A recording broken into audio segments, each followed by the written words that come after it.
Hi guys, welcome back to my YouTube channel. ಹೇಗಿದ್ದೀರಾ? ಎಲ್ಲರೂ ಚೆನ್ನಾಗಿದ್ದಾರೆ ಅಂತ ಭಾವಿಸ್ತಾ ಇವತ್ತಿನ ರೆಸಿಪಿನ ಸ್ಟಾರ್ಟ್ ಮಾಡೋಣ. ಇವತ್ತಿನ ರೆಸಿಪಿ ಬಂದು ಟೊಮೆಟೊ ಸೂಪ್. ಇದಕ್ಕೆ ಖಾರ ಪುಡಿ, ಅರಿಶಿನ ಪುಡಿ, ಚಕ್ಕೆ, ಲವಂಗ, ಹಸಿಮೆಣಸು, ಬೆಳ್ಳುಳ್ಳಿ, ಶುಂಠಿ, ಟೊಮೆಟೊ, ಈರುಳ್ಳಿ, ಬೀಟ್ರೂಟ್, ಕ್ಯಾರೆಟ್ ಇದ್ದರೂ ಸಹ ಹಾಕ್ಕೊಳ್ಬೋದು. ನಮ್ಮನೇಲಿ ಕ್ಯಾರೆಟ್ ಇರಲಿಲ್ಲ, ಹಾಗಾಗಿ ಹಾಕ್ಕೊಂಡಿಲ್ಲ. ಆ್ಯಂಡ್ ಹಸಿಮೆಣಸು ಆ್ಯಂಡ್ ನಿಮ್ಮ ಮನೆಯಲ್ಲಿ ಕಾಳು ಮೆಣಸಿದ್ರೂ ಕೂಡ ಹಾಕ್ಕೋಬಹುದು. ಆ್ಯಂಡ್ ಇವನ್ನೆಲ್ಲನೂ ಎಣ್ಣೆಯಲ್ಲಿ ಫ್ರೈ ಮಾಡಿಕೊಂಡು ಅದಕ್ಕೆ ನೀರು ಹಾಕಿ ಬೇಯಿಸ್ಕೊಳ್ಬೇಕು. ಆ್ಯಂಡ್ ಅದನ್ನ ಒಂದು 5 or 10 minutes ಬೇಯಿಸಬೇಕು ನೀರಿನಲ್ಲಿ.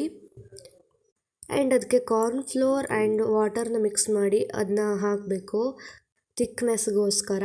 ಆ್ಯಂಡ್ ಟೊಮೆಟೊ ಹುಳಿ ಕಡಿಮೆ ಇದ್ದರೆ ಹುಣಸೆ ಹಣ್ಣು ನೀರನ್ನು ಮಾಡಿಬಿಟ್ಟು ಹಾಕಿ.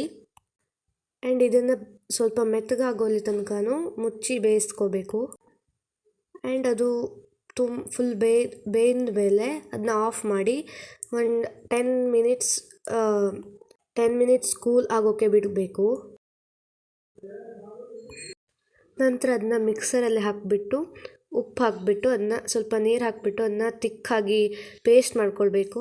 ಆ್ಯಂಡ್ ಅದಾದಮೇಲೆ ಗ್ಯಾಸ್ನ ಆನ್ ಮಾಡಿಬಿಟ್ಟು ಒಂದು ಕುದಿ ಬರಲಿ ತನಕ ಬಿಸಿ ಮಾಡಬೇಕು ಗೈಸ್. ಆ್ಯಂಡ್ ನೀವು ಕೊತ್ತಂಬರಿ ಸೊಪ್ಪಿದ್ದರೆ ಕೊತ್ತಂಬರಿ ಸೊಪ್ಪನ್ನು ಸಹ ಹಾಕ್ಕೊಳ್ಬೋದು. ನಮ್ಮನೇಲಿ ಇರಲಿಲ್ಲ. ಆ್ಯಂಡ್ ಬಿಸಿ ಮಾಡಿದಾದ್ಮೇಲೆ ಅದನ್ನು ಸರ್ವ್ ಮಾಡಿದ್ರೆ ಆಯಿತು. ನಾನು ಸಣ್ಣ ಸಣ್ಣ ಬೌಲ್ನಲ್ಲಿ ಸರ್ವ್ ಮಾಡ್ತಾಯಿದ್ದೀನಿ. ನಮ್ಮ ಮನೆಯಲ್ಲಿ ಎಲ್ಲರಿಗೂ ಇಷ್ಟ ಆಯಿತು. ನೀವು ಸಹ ಟ್ರೈ ಮಾಡಿ. ಬಾಯ್ ಬಾಯ್ ಗಾಯ್ಸ್.